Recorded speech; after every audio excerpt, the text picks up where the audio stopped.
Dios le bendiga. Muchas gracias por acompañarnos nuevamente en estos estudios de transformado. Vamos al capítulo 25 del libro de los Hechos y aquí vamos a continuar analizando la vida de Pablo y de esos líderes políticos y también religiosos del pueblo de Israel. Y vimos que Pablo llevaba 2 años sin libertad y descubriremos juntos esa perla, esta historia de hoy que vamos a encontrar aquí en este texto bíblico. Hay una pregunta, o 2 preguntas, mejor dicho. ¿Confía Pablo en los tiempos de Dios para escribir su historia? ¿Qué creen? ¿Qué creen ustedes? ¿Confía o confiaba Pablo en los tiempos de Dios para escribir su historia? ¿Qué piensan? ¿Sí o no? Sí. Está confiado plenamente, aparte de las cosas que le han pasado, que se le han confirmado profetas y todo lo que le iba a suceder, entonces él está confiado.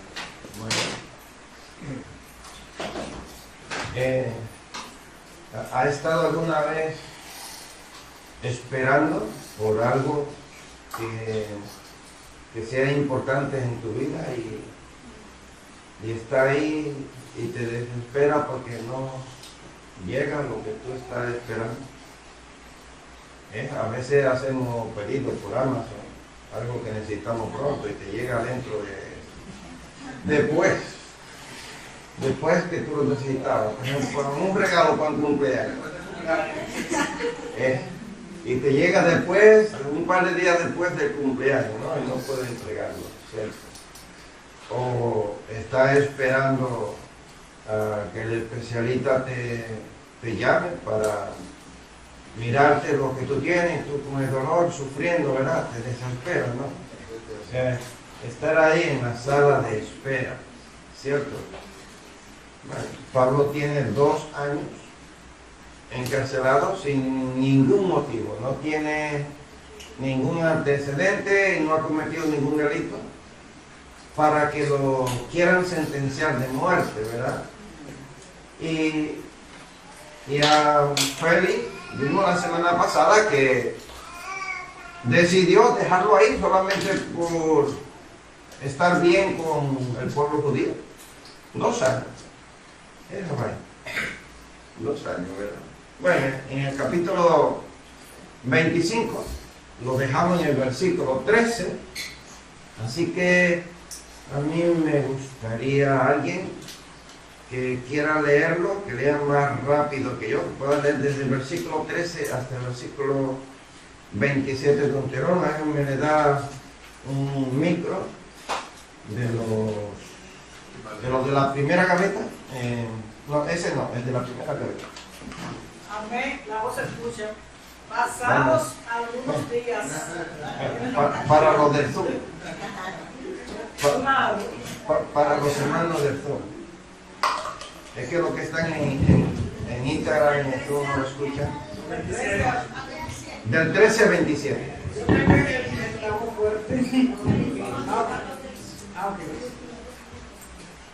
Pasados algunos días, el rey Agripa y Berenice llegaron a Cesarea para saludar a Festo.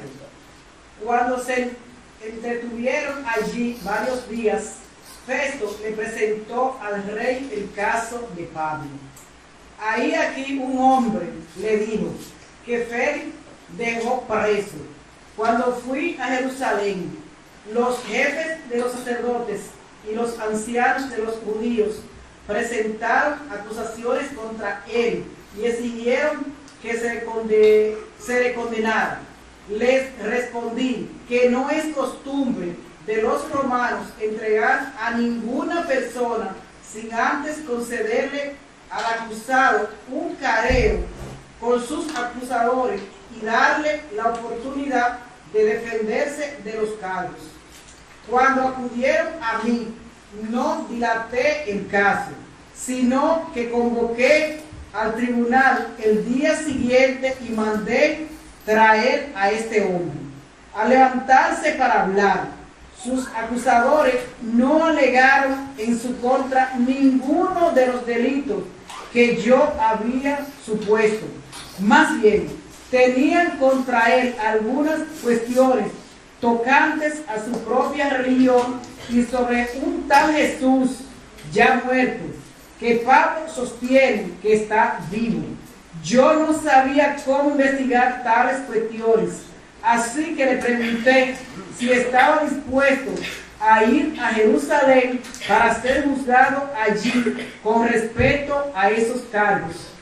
Pero como Pablo apeló para que se le reservara el fallo al emperador, ordené que quedara detenido hasta ser remitido a Roma. A mí también me gustaría oír a ese hombre, le dijo Agripa a Festo. Pues mañana mismo lo oirá usted, le contestó Festo. Al día siguiente, Pablo ante Agripa. Al día siguiente, Agripa y Berenice se presentaron con gran pompa y entraron en la sala de la audiencia, acompañados por oficiales de alto rango y por las personalidades más distinguidas de la ciudad.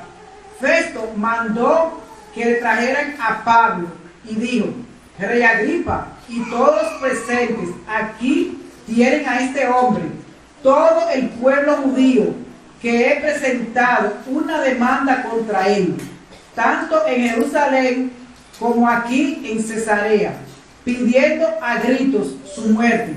He llegado a la conclusión de que él no ha hecho nada que merezca la muerte, pero como apeló al emperador, he decidido enviarlo a Roma. El problema es que no tengo definido nada que escribir al soberano acerca de él. Por eso lo he hecho comparecer ante ustedes y especialmente delante de usted, Rey Agripa, que para que como resultado de esta investigación tenga yo algunos datos para mi carta. Me parece absurdo enviar un preso sin especificar los cargos contra él. Amén. Amén. Bueno, pues como hemos visto, aquí encontramos a un hombre que no sabe qué hacer con Pablo, ¿cierto? Eso así al leerlo es lo que observamos, ¿verdad? Que no sabe qué hacer. Bueno, pero vamos a ir poco a poco desarrollando estos versos, y es verdad que en estos versos nosotros no encontramos una enseñanza profunda que podemos buscar, que podemos desarrollar.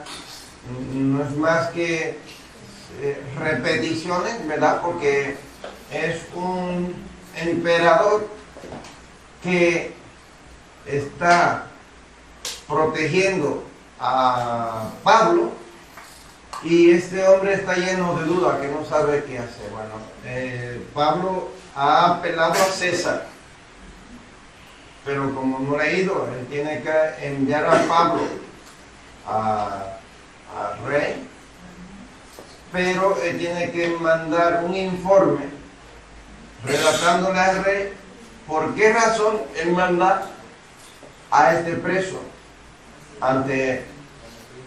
Pero este hombre está vacío, este hombre no tiene absolutamente nada que escribir acerca de esto, porque él se ha dado cuenta que este hombre es inocente, ¿cierto? Bueno, pero vamos a sacarle provecho a esto y vamos a ver que el escritor de este libro quiere transmitir un mensaje al lector. Y en este caso, ¿a quién es que... Primero, ¿quién es el escritor del libro de los Hechos? ¿Recuerdan quién es el escritor?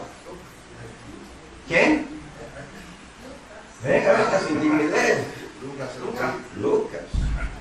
Lucas es quien escribe el libro de los Hechos. Y se lo escribe a un hombre que era muy importante en esa sociedad. ¿Cómo se llamaba? ¿Se llamaba? Escuché por ahí Teófilo. A Teófilo. Exactamente. Lucas le está escribiendo a Teófilo. Eso lo encontramos en el primer capítulo, ¿cierto? Como él dice, oh, el excelentísimo Teófilo.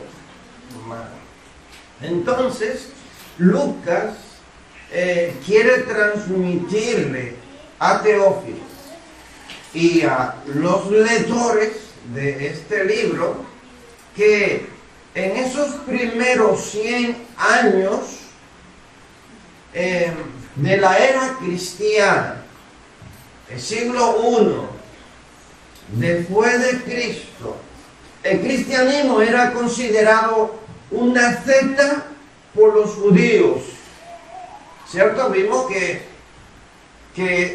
eso era lo que ellos estaban diciendo la semana pasada, y a Pablo lo consideraban como una plaga, ¿cierto? Bueno, entonces, pero Lucas quiere que el lector pueda entender que los cristianos fueron reconocidos por los romanos como una iglesia legal. O sea, este es el trasfondo bíblico, ¿verdad? Esto es lo que nosotros podemos encontrar y en base a esto vamos a ir desarrollando este tema, ¿cierto? El fundamento de la iglesia cristiana. Los personajes más destacados en estos versos que hemos leído, encontramos al rey Agripa II. Bueno, este rey es el siguiente en la línea de los Herodes y el último de ellos. Su bisabuelo de Agripa había tratado de matar a Jesús cuando era un bebé. ¿Recuerdan aquel Herodes que mandó a perseguir, a matar a todos los niños menores de 2 años? Pues este era el bisabuelo de este Herodes que está aquí delante de Pablo. Bueno, eso fue su bisabuelo. Su abuelo había matado o había mandado a decapitar a Juan el Bautista. ¿Se acuerdan? Los Herodes eran bastante perversos. ¿Recuerdan por qué él mandó a cortarle la cabeza a Juan el Bautista? Por la cuñada. Por la mujer de su hermano, porque le había quitado la mujer a su hermano. ¿Recuerdan la semana pasada que nosotros estuvimos viendo a Félix y a quién más? Berenice, creo que era, ¿no? A Brusila, y Brusila es hermana de este Herodes. Vamos a ver más adelante. Su padre, el padre de este Herodes, había martirizado a Jacob. O sea, lo había matado. mató a Jacobo. El primer apóstol que fue muerto. Esteban no era un apóstol, porque lo aclaro, porque igual me puede decir, bueno, pero que primero en matar apedreado fue a Esteban. Esteban fue uno de esos 7 que escogieron como diácono para cuidar, para estar al servicio de las viudas y de las personas necesitadas. No era un apóstol. Entonces, siguiendo, su padre mató al primer apóstol, y luego este era hermano de Drusila, esposa de Félix, y la que vimos en el capítulo anterior. Era hermano de Berenice, su mujer. Esta mujer que aparece aquí, que viene con este Herodes, que entran con tanta pompa, rodeado de todos esos altos cargos políticos, que van a ver a Pablo. Imagínate si su abuelo le quitó la mujer a su hermano. Este tiene como esposa ¿a quién? ¿A quién él tiene como esposa? Eran hermanos. La esposa de este rey era su hermana. Si lo leemos y si observa, bueno, ahí en el texto bíblico igual no lo vas a encontrar, pero según la historia de la vida de cada uno de ellos, según la historia popular, eso cuando tú lo buscas, tú investigas y vas a encontrar que la esposa de Félix y el rey y la mujer del rey eran hermanos. O sea que este rey tiene como esposa a una hermana. Eran bastante perversos todos estos Herodes. Berenice era la hermana de Agripa, era hermano de Drusila, esposa de Félix, la que vimos en el capítulo anterior. O sea, estos 3 son hermanos de los Herodes. Continuamos. Entonces notemos que Lucas guarda silencio ante la vida de Berenice, hermana carnal de Agripa, y que era hermana de Drusila, de la que se ha hablado en el capítulo 24, verso 24. Espíritu Santo le gusta apuntar hacia Dios, no a las personas y sus faltas. O sea, si nos quedáramos hablando de la vida de estos personajes, no podríamos ver la mano de Dios obrar. Muchas veces nosotros decimos que somos muy religiosos, porque a veces no nos dejamos guiar, no dejamos que las bendiciones de Dios lleguen a nosotros porque somos muy religiosos. Por ejemplo, que alguien me quiera dar un consejo y yo me fije en su vida, en su pasado, en lo que es esa persona, y yo diga que es peor que yo y me quiere dar a mí un consejo, me quiere enseñar, ¿no? Pero busquemos lo bueno, porque por ejemplo Pablo sabe delante de quién se va a presentar, delante de unas personas. Hemos hablado que Félix era un corrupto, le gustaba mucho el dinero, ¿cierto? Y por esa razón dejó a Pablo ahí 2 años, porque no le dio dinero. Y él esperaba que Pablo le diera dinero para él dejarlo en libertad. Pero eso no eran los planes de Dios, ¿cierto? Y Pablo no se fija en la vida corrupta de estos hombres, sino que él aprovecha la oportunidad para hablarle de Jesús. En Hechos, capítulo 25, versículo 13, versículo 14, Herodes Agripa y Berenice visitan a Cesarea.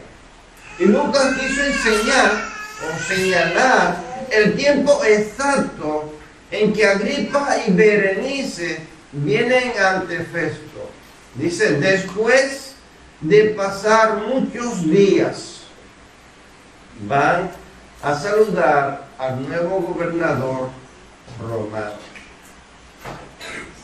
Y aquí tenemos la primera pregunta para que todos podamos participar. ¿Cuál crees que es la intención de Festo a reunirse con Agripa? Hemos visto en los versos que hemos leído que se repite 2 veces la conversación de Pablo con el rey Agripa. Le habla de ese hombre que tiene ahí encarcelado, y el rey Agripa le dice, yo quiero conocer a ese hombre. Y luego cuando al día siguiente, cuando traen a Pablo, vuelve otra vez, le repite lo mismo. ¿Cuál es la intención de Festo a reunirse con Agripa? ¿Qué ustedes creen? ¿Que lo condenen? ¿Que liberten a Pablo? ¿Que lo maten? ¿O qué ustedes piensan? ¿Cuál es la intención? ¿Que lo juzguen? ¿O Festo quiere ya librarse de Pablo? Bueno, venga, te lo he hecho a ti, tú eres el rey, júzgalo tú y cógelo para ti. Ya yo no tengo nada que ver con él. ¿Qué intención tiene Festo aquí? Bueno, pero la intención de, como ellos sabían que relatarle a César para mandar a Pablo, la intención era que Agripa, como más mercado, le ayude a mandar a Pablo Festo, porque no puede mandar un preso al rey sin saber qué hizo, pero porque le van a decir al rey que hizo, que sabe esa la intención, él le ayuda a relatar eso para poder enviarlo.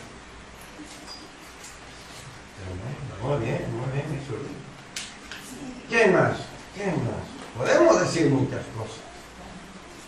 ¿Qué usted piensa? Que lo matara. Que lo mataran. Mira.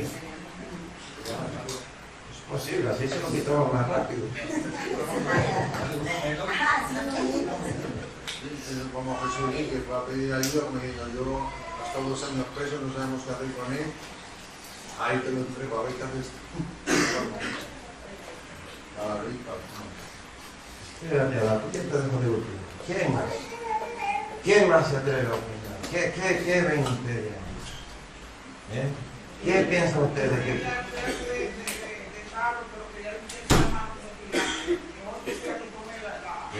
Y el otro con... ¿Alguien más? Bueno, anda, venga, te tocó. Yo creo que Festo, que era el gobernador de Roma, o sea, el hombre de Antioquía, y quería hacer las cosas con claridad. O sea, yo creo que era un hombre, uno podía mandarlo a encarcelar más siempre, porque no fuera César, pero él quiere como hacer las cosas bien, porque algo dentro de él le está diciendo que este hombre es inocente. Y que entonces, como yo lo voy a mandar a César con una carta, él es inocente, va a pasar la vergüenza, porque el César, Nerón, mismo la semana pasada, no se andaba con pequeños, Nerón era bastante violento. Entonces no podía mandarlo a César sin una carta, pero tampoco en su corazón él no quería ser injusto. Quería ser pues bueno. Pues vamos a ver, vamos a desarrollar a ver cuál era la intención de este hombre. Dice entonces, Festo expone el caso de Pablo al rey Agripa, desde el versículo 14 hasta el versículo 22. Roma le había dado a Herodes Agripa II autoridad legal sobre el templo de Jerusalén. Así que era racional que Festo le narrara el caso de Pablo. Este rey era un hombre que podemos decir que era judío. Su esposa y su hermana, al ser del mismo padre y la misma madre. Lo que pasa que los padres de ellos eran una mezcla de judíos con otras naciones. No eran puros, no eran judíos puros, pero sí tenían la mitad de sangre judía. Y este hombre tenía mucho conocimiento, porque fue criado en esa cultura, tenía conocimiento de la religión de ellos, tenía conocimiento de la ley, y conocía también a los del camino, a los cristianos, conocía a Pablo. Este hombre tenía muchos conocimientos, tanto de las leyes romanas, su cultura, sus religiones, pero lo mismo también conocía a la cultura, la religión y la ley judía. Bueno, ¿y quién es mejor que este hombre con tanto conocimiento para dar un veredicto justo a Pablo? Entonces, encontramos a este emperador, a Festo, que no tiene idea de qué hacer con Pablo. Igual Pablo se iba a quedar ahí mucho tiempo.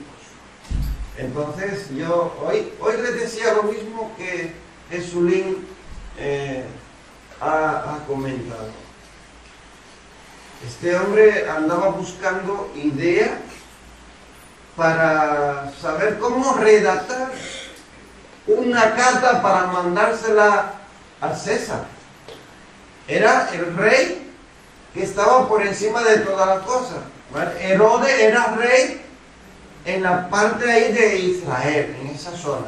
Pero él tenía uno por encima, que era ¿quién? El César. Augusto César era la máxima autoridad.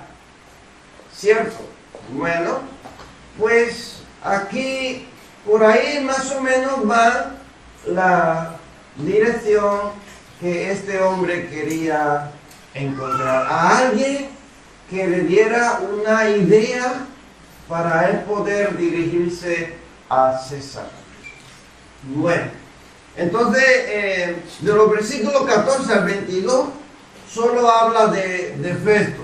Festo es el quien está explicándole a Herodes lo que él sabe de Pablo, lo que él conoce. En los versos bíblicos dice: yo no tengo palabras para escribir, para mandar a hacerse. Yo no puedo mandarlas sin explicarle el caso. Los versos clave de todo el monólogo de Festo son los versos 20 y verso 21. David, ¿me lo puede poner? Dice: yo no sabía cómo investigar tales cuestiones, así que le pregunté si estaba dispuesto a ir a Jerusalén para ser juzgado allí con respecto a esos cargos. Verso 21.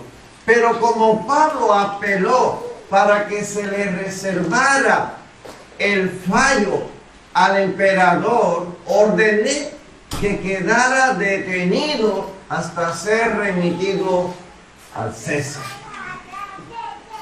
Ese hombre estaba esperando. Ahí Pablo está en la sala de espera y Festo está buscando información. Tiene que mandarlo a César, pero él no sabe cómo dirigirse a su superior.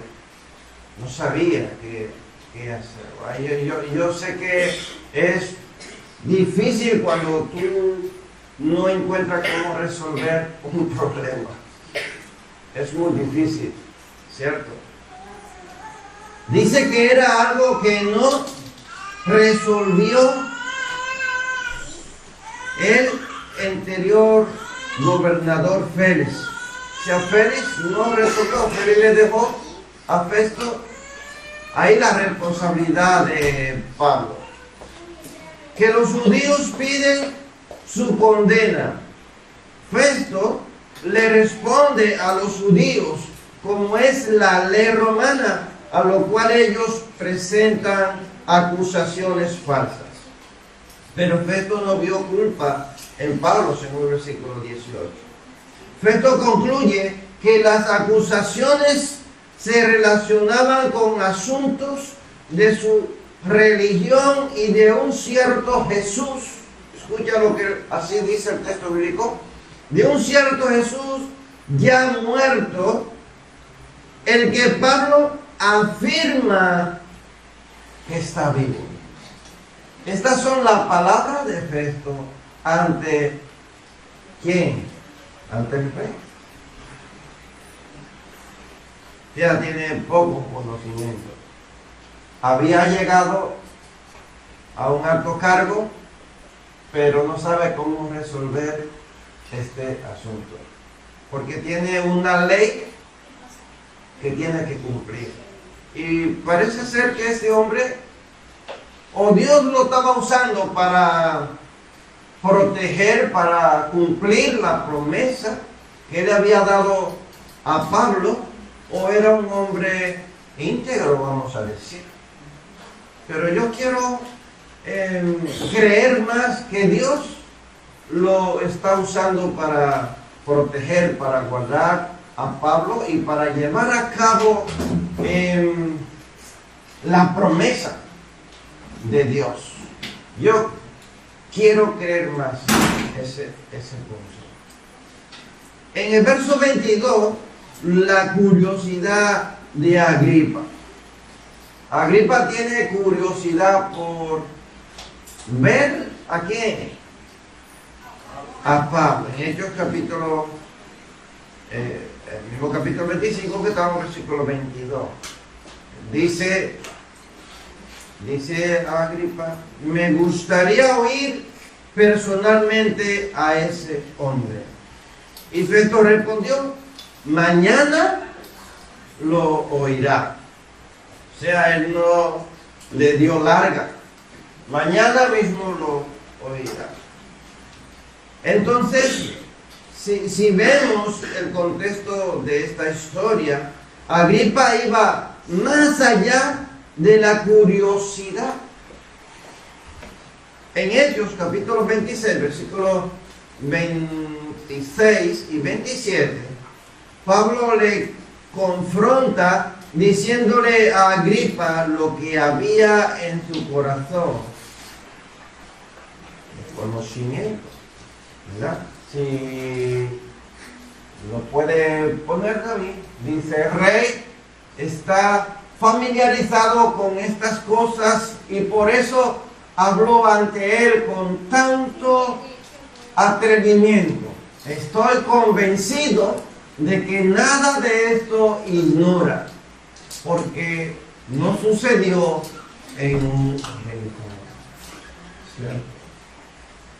Rey Agripa, ¿cree usted en los profetas?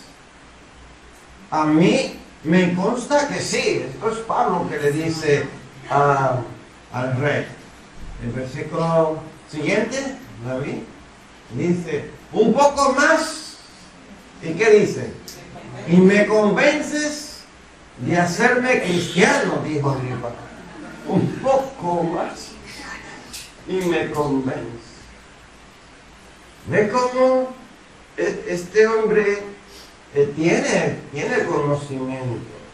Y Pablo le ve que tiene conocimiento, pero él tenía curiosidad por conocer a Pablo y por hablar, por ver la sabiduría que tenía Pablo, ¿verdad? Entonces, se ve confrontado, ¿no? con la palabra. ¿Se han dado cuenta que Pablo no tiene en mente la vida pecaminosa de esta pareja? Pablo no le toma en cuenta absolutamente nada. Pablo está hablando de que la conversación de Pablo y este hombre no se termina en el versículo 25. Se va a capítulo 26, capítulo 27. Este hombre, ellos tuvieron muchas cosas que hablar. Y seguimos en Hechos del versículo 23. Pablo es traído delante de Agripa, Berenice y Festo justo al otro día. Con mucha pompa, dice el texto bíblico. Ante esta audiencia, invitados de honor, personas que ocupaban alguna posición de autoridad, Pablo va a tener oportunidad de contar la historia más bella del mundo, la del Redentor que llama a sus siervos y que se entrega por amor y resucita con poder. A este hombre que Festo le dice, a un tal Jesús que está muerto y que Pablo dice que está vivo. A este tal Jesús tiene Pablo ahora el honor de presentárselo al rey. A este curioso que quería ver, ¿no? Yo siempre dice que la curiosidad mata al gato. No sé. En mi país dicen así, yo no sé si se habrá oído ese dicho, ¿no? Que la curiosidad mata al gato. En el versículo 24 y versículo 27, Festo da su comentario inicial en la audiencia de Pablo ante Agripa. ¿Ya? Antes se le había dicho personalmente al rey Agripa, pero ahora a la audiencia, a este público famoso que está ahí queriendo escuchar a Pablo. Bueno, y Festo, como es el emperador, antes de él dejar que Pablo hable, él presenta, aquí tienen a este hombre, y entonces le explica nuevamente por qué razón ese hombre está preso y por qué los judíos lo quieren condenar. Nota la gritería de los judíos que dice que Pablo debe morir, dice lo que piensa de Pablo y que ha determinado enviarle al César. Expone francamente la encrucijada en que se encuentra. O sea, él está expresando la situación de Pablo, la situación de los judíos con Pablo y lo que él piensa acerca de Pablo, y también expresa que no sabe qué hacer con Pablo. Él sabe que tiene que mandarlo a César, pero lo que no tiene ni idea cómo redactar un informe para enviar a César. Mientras que a Festo, un gobernador idólatra romano, no entiende el significado. Cierto Jesús muerto, pero que Pablo dice que vive. Agripa está familiarizado con las profecías, según lo hemos leído en el capítulo 26, versículo 27 hasta 29. Lo que sí puede entender Festo es que legalmente no ha hecho nada malo. No hay nada de qué acusar a Pablo. Otra pregunta. ¿Qué aprendemos de este pasaje bíblico? ¿Qué tú has aprendido hasta aquí? De lo que hemos leído. ¿Qué tú has aprendido? Allá tenemos a Mar. Siempre son en la voluntad de Dios y no del ser humano. Está bien. La voluntad de Dios. Ahora, En el tiempo de Dios va a poner la persona perfecta. la persona ligada. Félix, Pablo, pero como en los tiempos de Dios pone circunstancia, persona, ocasión, aquí tenemos a Pedro y a Agripa, y Pablo va a ir a Roma, así lo dice. Amén. ¿Qué más aprendemos? Venga, libertad. Que hay que perseverar porque Perseverar. Pablo, hemos hecho que iba a darle César, lo hubieran soltado, que él no perdonó a nadie. Lo hubieran matado. Si no apela a César, Pablo estuviera muerto. Esa es la verdad. Esa es la verdad. ¿Qué más aprendemos? Yo digo también, digo que soy observador ahora, yo estoy empañado. Yo digo que Pablo proseguía la meta que Dios tenía conmigo. Y yo entiendo como que aquí Pablo tiene la misma similitud, las mismas circunstancias que le pasó a Jesús. Porque Jesús también él también defendía y la causa de él era por el Evangelio y sanaba a nosotros, ¿no? Y Pablo también sabía que Dios tenía el plan que tenía con él.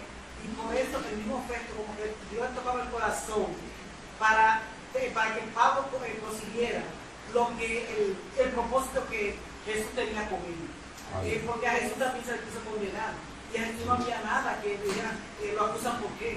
Porque incluso Pilato dijo, yo no tengo nada que ver, porque no había ninguna causa, no había ninguna justificación, no había esa para causarle de que lo fueran a matar. Y así mismo también fue con Pablo, lo quisieron matar y también lo también fue preso. Exactamente. Y luego lo matan. Al final lo matan sin ningún motivo. Qué fuerte. ¿Quién más? Blanca tenía la mano levantada. Sí, así casi decía la hermana, es cierto, por una situación parecida a la de Jesús, que a Pablo lo acusaron y no hallaron a fin de que acusarlo porque Dios siempre tomó el control pues sobre todo. Y sí, no es un gran aprendizaje porque todo se cumple, pues todo es un plan de Dios y el plan de Dios. Johnny. Aprendemos de Pablo que a pesar de las circunstancias vino el rey y él quiso compartirle los conocimientos que él tenía. Entonces aprendemos de que a pesar de las circunstancias de las personas que veamos, pues él no vio la situación ni la vida de los reyes, sino que él compartió lo que tenemos que hacer ahora, compartir el evangelio sin ver el pasado ni las circunstancias de las personas que él tenía. Así es. ¿Alguien más? Hay libertad. Algo que me gusta de Pablo es cómo agarrarse una promesa.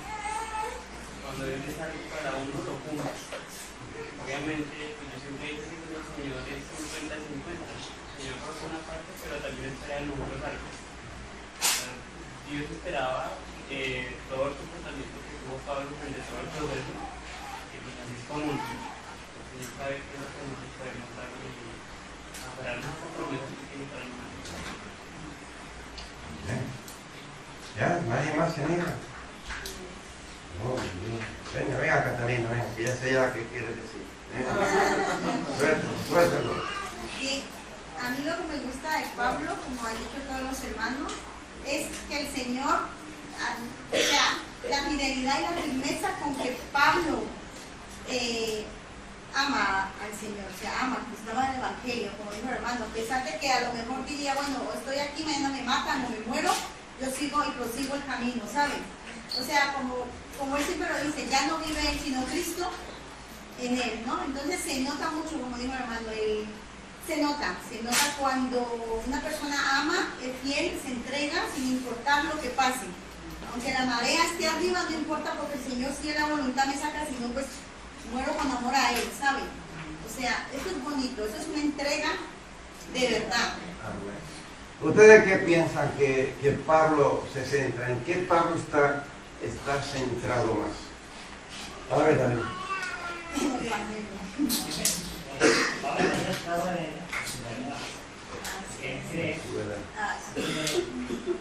cree en lo que está cayendo y por eso está tan tranquilo, que no se pone nervioso. En un momento empieza mal, en un momento se inventa una historia para salir del vaso. O sea, él está plenamente convencido y creyendo lo que él defiende. Creo que también todo ese convencimiento le lleva a esa tranquilidad y a saber qué pasa será la voluntad de Dios. Eso no la aldea ni la pana ni nada. Y del otro, del resto yo creo que es un interesado de todo, ¿sabes? Desde el principio. Él no quería dejar libre si le llega a pagar, ¿no? Pero también sabe que los mandos no lo puede soltar a los judíos. O sea, él sabe que si lo suelta, los judíos se le van a poner ahí. Porque está pensando que los judíos quieren matar. Y él tampoco se lo puede dar a ellos porque sabe que los mandan y no puede entregar a los mandan a los judíos para que los maten. Entonces lo que está buscando es la manera de quitárselo encima y salir él obviamente tranquilo también.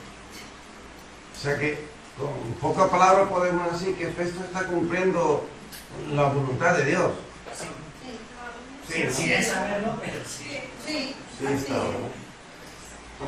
¿Ada? Que Dios es un Dios que nos anima cuando estamos caídos, desanimados.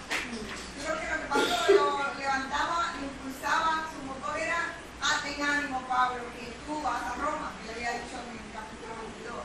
Yo pienso que cada vez que se levantaba, un año y medio, esa palabra, porque a mí lo que me levanta cuando también pueden decir todo de consejo, pero lo que me levanta es la palabra de Dios y a todos nosotros. Entonces lo que nos mantenía firme, que son 2 años, sin salir de ahí con la misma gente, igual poca ropa, él estaba preso. Entonces yo pienso que él abrazaba lo que Dios le había dicho. Ten ánimo, Pablo, que vamos a Roma tranquilos, ¿Por aquí venimos a levantar? ¿No? Sí, o sea, para mí predicar, como quien dice, su evangelio y predicar a un Cristo vivo, o sea que él nunca desfalleció en eso, y sabía a quién alababa y a quién glorificaba y sabía que esa persona lo iba a sacar. Pablo podía aprovechar la oportunidad de estar delante del rey que tiene el control en Jerusalén y empezar ahí a quejarse y a decir es que yo no soy culpable, yo no he hecho nada, yo no merezco la libertad, y empezar a defenderse, ¿verdad que sí? Y él no lo hizo.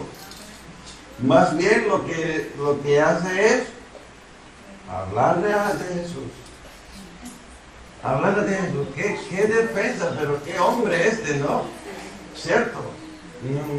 Él no busca lo suyo propio, busca lo de arriba, lo del reino de los cielos, ¿no? Nosotros cuando estamos en apuro somos egoístas, ¿no? Y empezamos nosotros ahí a buscar. Entonces todos estamos de acuerdo en que Dios cumple lo que promete, ¿verdad? La promesa de Dios. Bueno, la palabra hablada sobre la vida de Pablo se están cumpliendo aquí, en este capítulo. Pablo está hablando ante gentiles, reyes y la nación judía. Escucha, y esto que está sucediendo aquí, bueno, ya Pablo ya ha evangelizado a gran parte de los gentiles, ¿cierto? Gran parte de los judíos. Y ahora está, ¿a quién? Evangelizando a las autoridades. Está evangelizando a las autoridades. Y esto es una promesa que Dios le dio no directamente a Pablo. Se la dijo a ese hombre que Dios escogió para ir al encuentro de Pablo cuando Pablo entró a Damasco persiguiendo a los cristianos. ¿Recuerdan ese rayo de luz que lo dejó ciego? El Espíritu Santo a la misma vez está tratando con un hombre. En Hechos capítulo 9 versículo 15, Pablo mismo está redactando aquí, porque ese hombre es mi instrumento escogido para dar a conocer mi nombre, tanto a las naciones y a sus reyes como al pueblo de Israel. Dios escoge a este hombre. ¿Cómo se llama? No. Ananías. Ananías. Escoge a Ananías y le dice, anda a encontrarte con Pablo que está en tal calle, y él tiene temor. Dice, este hombre es peligroso. Este hombre viene con carta persiguiendo a los cristianos. Tú me mandas a mí a que vaya a buscarlo para que me mate. No. Este hombre me es instrumento escogido para que predique a los gentiles, a los judíos y a los reyes. Y aquí se está cumpliendo esta promesa. Está Pablo aquí delante de toda esta autoridad. Entonces Pablo recibe esa promesa en su conversión en el año 35 después de Cristo. Y este evento ocurre en el año 58 después de Cristo. Han pasado 23 años que el Espíritu le dijo a Ananías que este hombre iba a ser escogido para predicar a ambas naciones, a gentiles, a judíos y a reyes. Y ahora está aquí delante del rey y de un grupo de autoridad, predicándole ¿a quién? A Jesús.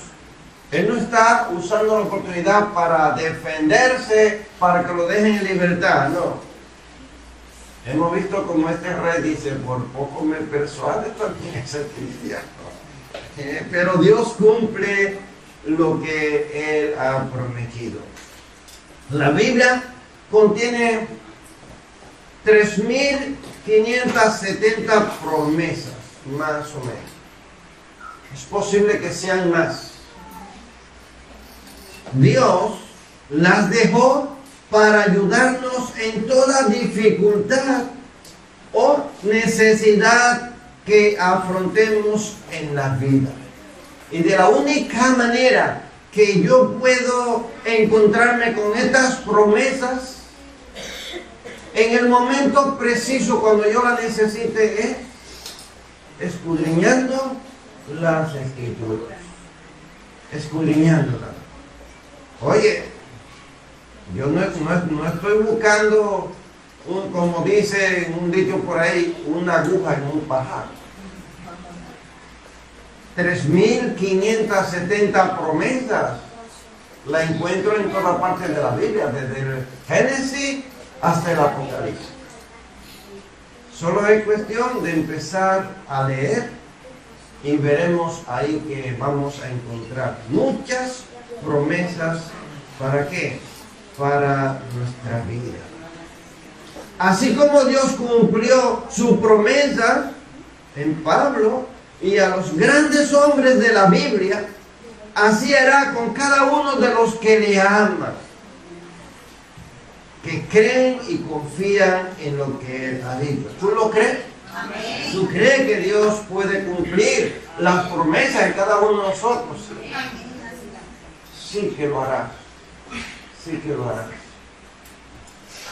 Solo es que nosotros debemos de ser como Pablo, Un hombre fiel. Un hombre que perseveraba. Un hombre que tenía dominio propio. Un hombre que estaba dispuesto a ir a la muerte por causa de Jesús. No le importaba que le dijeran que era una plaga, que era una secta, que estaba corrompiendo a los demás, que era un alborotador. A él no le importaba nada de eso. Este hombre estaba firme, no se creía nada de lo que dijeran en contra de él. Él sabía lo que él era. Eso es lo que nosotros tenemos que tener claro. Estar seguro de lo que tú eres, no de lo que digan por ahí, porque muchas veces dicen de nosotros y nosotros lo creemos. Y abandonamos nuestra creencia, abandonamos nuestros principios para creer lo que dicen los del mundo que nosotros somos. No, nosotros tenemos que tener un perfil. Tener nuestra mente clara. Tener nuestras decisiones definidas. Para nosotros poder seguir adelante con los planes de Dios. Pablo dice, todas las promesas de Dios son en Él. ¿Cómo es? ¿Cómo dice? Son en Él sí y en Él amén. Por medio de nosotros, para la gloria de Dios. Segunda de Corintios, capítulo 1, versículo 20. Él confía en que Dios está escribiendo fielmente su historia. Escucha bien, cuando Pablo dice que todas las promesas de Dios son en Él sí, quiere decir que salen de Dios, están en Dios, pertenecen a Dios y se cumplen sí o sí. Y en Dios son ¿qué? Amén. ¿Sabe lo que significa la palabra amén? ¿Eh? Así sea. Es una aprobación. O sea que se cumple, se hace, se hará. Sí o sí. Esta mañana me he robado de David un audio y lo he subido al grupo de la iglesia, no sé quiénes lo han escuchado, que tenía que ver con esto, con este tema. ¿Recuerdan de qué se trata ese audio?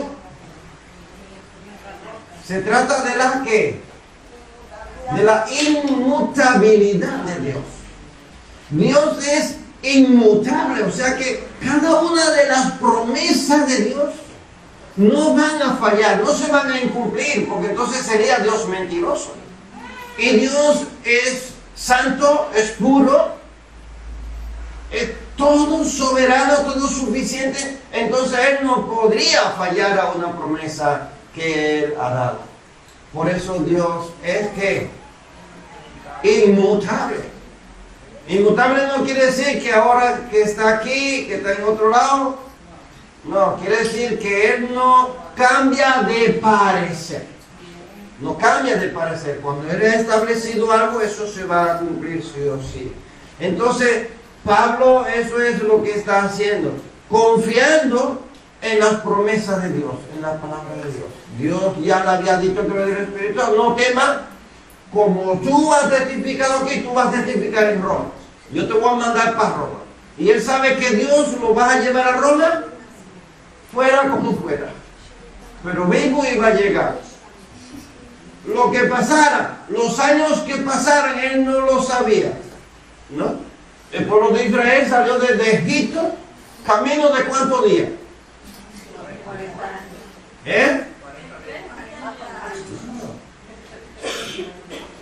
Se dice que el pueblo de Israel 3 o 4 días entraba a la tierra prometida. Entraba a la tierra prometida. Y por el pecado, por la desobediencia, por no creerle a Dios.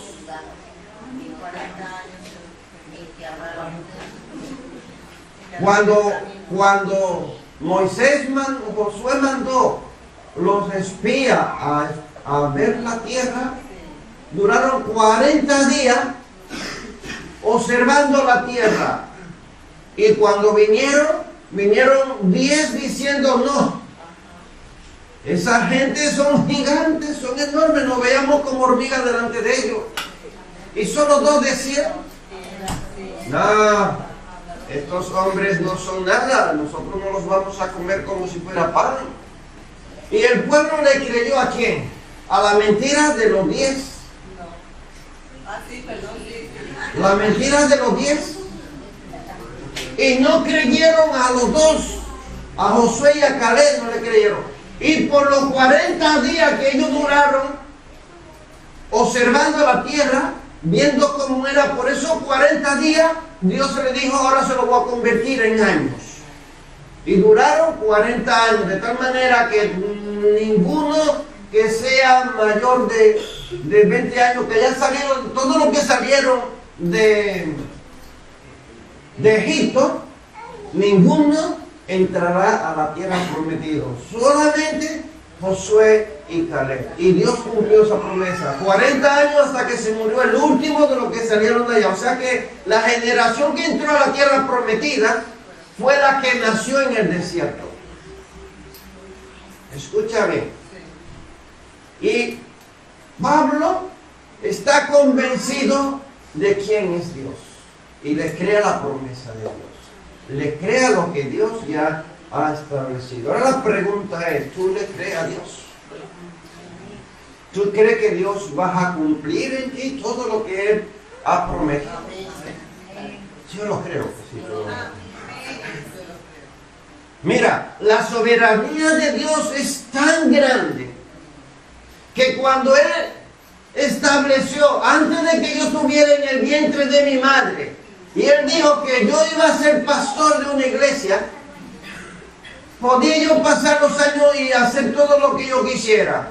Y aunque fuera sin pierna o sin brazo, yo voy a estar aquí hoy. Esa es la soberanía de Dios. Cuando Dios establece algo que lo va a hacer, Él lo va a hacer. Ahora, si tú no eres hijo de salvación, te puede pasar toda tu vida en la iglesia. El día que te vas a morir, puedes irte por ahí y cometer un pecado. Y ya te verás con Dios. ¿Sí? ¿Es así o no es así? Claro. Ahora el hijo de salvación, el mismo día que se va a morir, acepta a Cristo y se salva o no se salva. ¿Sí? Porque esa es la promesa de Dios. Todo aquel que cree en mí, dice que aunque esté muerto, si cree, vivirá eternamente. Esa es la promesa de Dios, hermanos. Para nosotros hoy día, ya para la aplicación, vamos ya terminando. ¿En qué situación difícil quieres nunca olvidar que Dios está soberanamente cumpliendo su palabra en ti? ¿En qué momento de tu vida tú quieres que no se te olvide que Dios está cumpliendo en ti esa promesa, esa soberanía? Sus promesas sucederán por medio de nosotros y para nosotros, para que Dios sea glorificado, según el versículo de 2 de Corintios, verso 1, capítulo 20. Esa promesa, hermanos, de Dios se va a cumplir. En nosotros, Dios nos usa a nosotros para que nosotros llevemos a cabo su promesa. De lo contrario, no se cumplirá. ¿Lo sabían? Dios utilizó a Pablo para cumplir las promesas que Él dijo que Pablo lo iba a llevar. Ahora, nosotros estamos aquí en la tierra con ese propósito de que las promesas de Dios se cumplan en nuestra vida y en quién más. En la persona a la que tú le hables de la grandeza del Señor. Para eso es que nosotros estamos, hermanos. O sea, yo no he sido llamado para ir por la calle de mi casa a la iglesia, de la iglesia a mi casa y no hablarle a nadie y que nadie se entere de que yo soy cristiano. No. Yo me encuentro con compañeros de trabajo a veces por la calle que están ahí con sus amigos y me paro a saludarlo y lo que dice, mira, este que sales en la tele. Este es el pastor de la iglesia que dice, sí. No sabía yo que me seguía. Como para hacer cosas malas. Porque donde quiera que estoy, tengo que hablarle con la persona que yo estoy en la grandeza del Señor. Para eso somos llamados, hermanos. Y tenemos que hablar de su grandeza. Si sientes que tu promesa tarda y que Dios guarda silencio y no responde, no te tienes que preocupar, hermano, no te preocupes. Dios es inmutable. Sigue cumpliendo promesas. Cumple promesas. Ahora nosotros lo que hacemos es que a veces retardamos que la promesa de Dios llegue a nosotros. ¿Lo sabía? Nosotros mismos hacemos que las bendiciones de Dios se retrasen, no lleguen a nosotros. ¿Por qué? Por no creer, por no obedecer, por no mantenernos firmes, por no esperar. Nosotros nos desesperamos y el desespero es parte del fracaso. ¿Sí? Todo el que se desespera fracasa. ¿Por qué? Porque no espera. Y te agarra de lo primero que encuentras. Y es bueno que nosotros esperemos en Dios. Porque cuando nosotros esperamos, Él nos da las cosas que nosotros necesitamos. No lo que le sobre a otro. Escucha bien. Él no te da lo que le sobra a otro. Él te da lo que es tuyo. Mi padre siempre decía que la comida que estaba para el burro no se la comía el caballo. Él siempre decía eso. No te preocupes que la comida que está para el burro no se la come el caballo. O sea que las bendiciones que Dios tiene para ti son para ti, no son para otras personas. Si nosotros lo creemos, vamos a disfrutar de las promesas, de las bendiciones que Dios tiene. Que Dios te bendiga, que Dios te guarde.